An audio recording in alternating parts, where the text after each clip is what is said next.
Pozdrav ekipa. Evo danas radimo dva toliko jednostavna, a toliko komplicirana trika.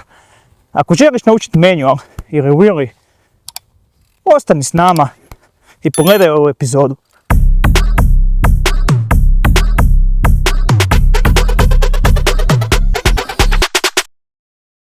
Prvi na redu nam je wheelie, odnosno kako bi rekli u narodu da se pelamo po zadnjem kotaču.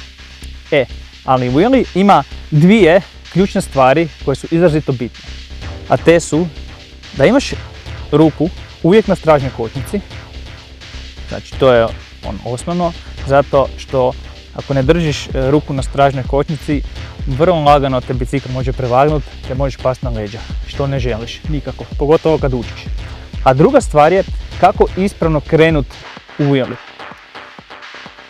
Ono što je bitno je da, znači, kad radiš wheelie, sic ti je vjerojatno dignut u zrak, ti si na bajku i kad ga želiš potegnuti, ima jedan moment kada trebaš početi pedalirat, ali ne smiješ prekasno ili prerano to napraviti.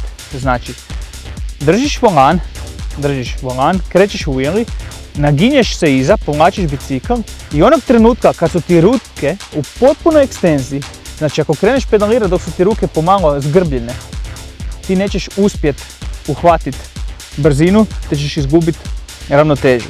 Krećemo u wheelie, tako da povlačim bicikl, u ovom trenutku kad su mi ruke u puna ekstenzija, počinjemo kretati pedale.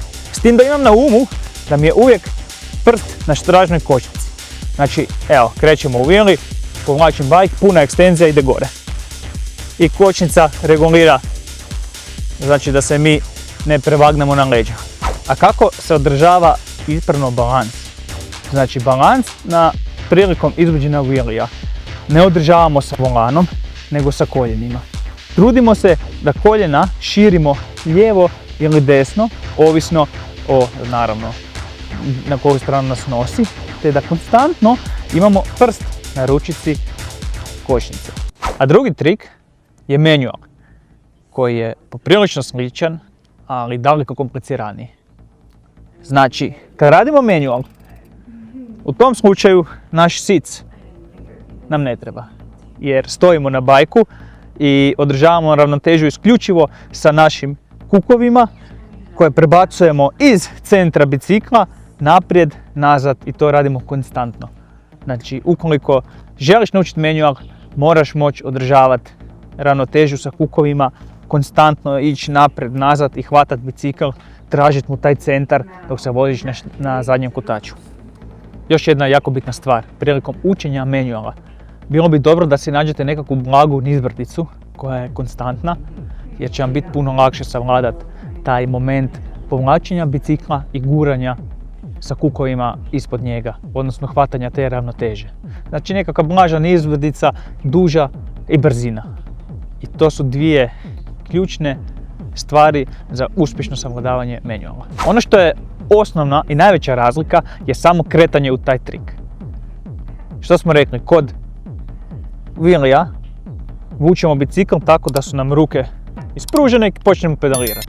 Ali kod manuala, ako želimo dobro napraviti manual, moramo prvo s tijelom malo krenuti naprijed, znači pritisnemo lagano vilicu i u tom trenutku se mi želimo odgurnuti od bicikla i od poda i u istom trenutku kad se odgurnemo sa kukovima odemo nazad i napravimo da gurnemo bicikl ispod sebe.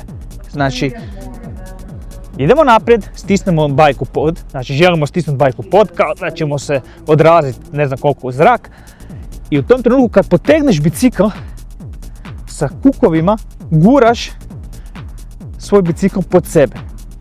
Evo sad ću na primjeru pokazati kako da ispravno uđeš u manual i kako da ga ispravno voziš. Znači, ono što smo i rekli, dolazim u manual, radim pripremu, s tijelom idem naprijed, stišćem bajku pod i s rukama ga odgurujem od sebe. Znači, pritisnem prema dolje i želim ga odgurnuti od sebe i u tom trenutku, pogledajte, idem s kukovima.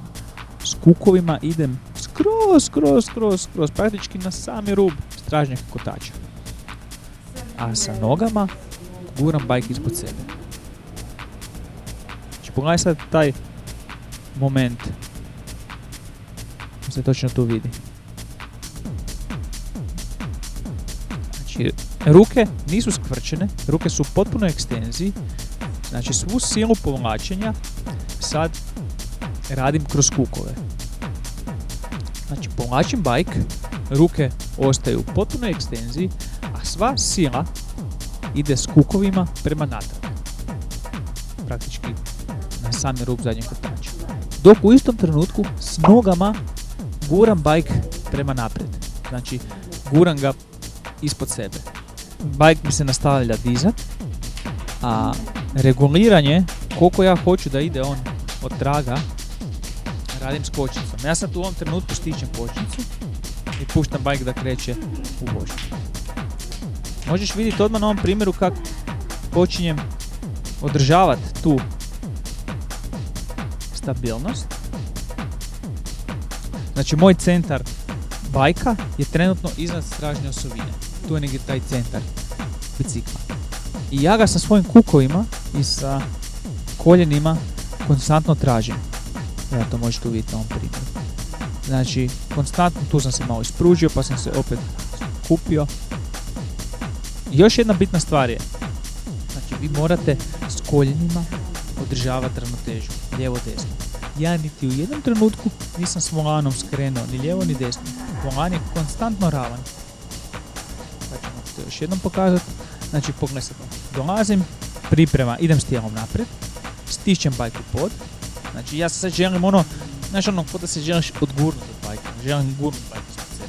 Doslovno da sad pustim volan, bajk bi onak ispucao. Pazi, meni se tek kotač diže kada su ruke u punoj ekstenziji. Evo, sad mi se digao prednji kotač, odvojio od poda. A u datom trenutku ja sa kukovima idem u potpunosti od traga i stojim iza. Znači, ne savijam ruke, ne povlačim bicikl prema sebi. Znači, ja ni jednom trenutku sad bicikl ne povlačim sa rukama prema sebi. Jer da to napravim, gubim ravnotežu i gubim centar balansa koji je iznad stražnje osovine.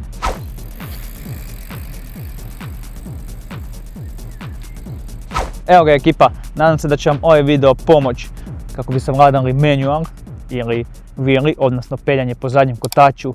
A do idućeg videa like, share, subscribe i uhvati grip.